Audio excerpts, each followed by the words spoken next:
गुजरात के वडोदरा में नीमेंडा में बन रहे वाटर ट्रीटमेंट प्लांट का काम काफी वक्त से अधूरा है, जिसके कॉन्ट्रैक्टर वेलजी रत्ना सोरठिया को ब्लैकलिस्ट करने की मांग विपक्ष नेता चंद्रकांत श्रीवास्तव कर रहे हैं। मांगणी मारी नहीं पण कायदानी मांगणी है।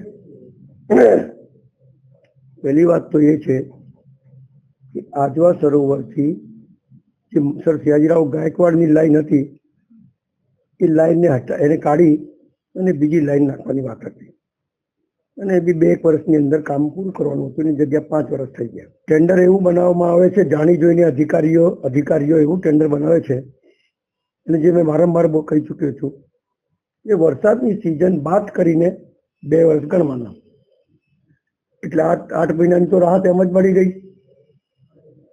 એના ઉપરાંત 6 મહિના બીજા લંબાવી દેવામાં આવ્યા।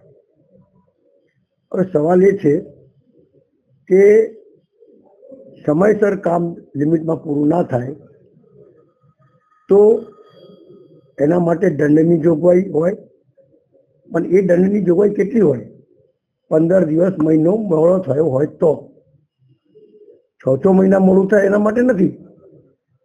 સાથે સાથે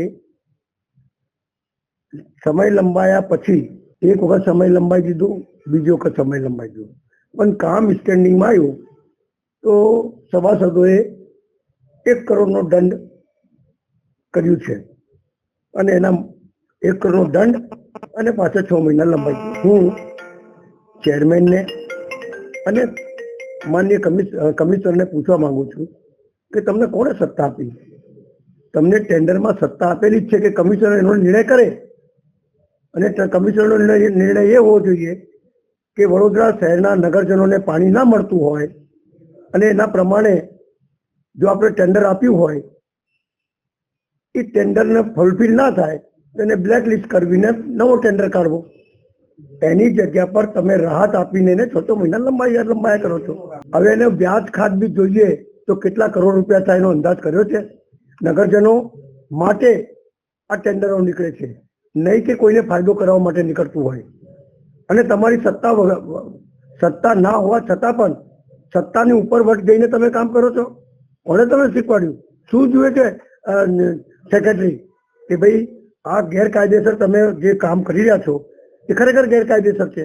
એટલે મારું માનવું છે કે તમારે રેકમેન્ડ કરવી જોઈએ કમિશનરને કે આ વ્યક્તિને બ્લેકલિસ્ટ કરો અને એના ખર્ચને જોખમે બીજાને કામ આપો, એવી રેકમેન્ડ કરી શકે।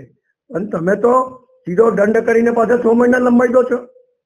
એટલે તમારે દરેક જગ્યા પર 6 મહિના લંબાયો તો કોને કયા કાયદામાં લંબાયું?